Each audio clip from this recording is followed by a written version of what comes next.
വരുന്ന 3 മാസങ്ങളിൽ വേനൽ മഴ ശക്തിയായി പെയ്തില്ലെങ്കിൽ താപനില ക്രമാതീതമായി ഉയരുമെന്ന് കാലാവസ്ഥാ വിദഗ്ധർ പറയുന്നു.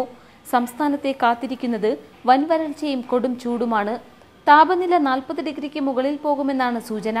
മഞ്ഞുകാലം അവസാനിച്ചിട്ടില്ലെങ്കിലും പകൽച്ചൂടിന്റെ കാഠിന്യം ഇപ്പോൾ തന്നെ ശക്തമാണ്. വേനലെത്തും മുൻപേ പാടങ്ങൾ വിണ്ടുകീറി.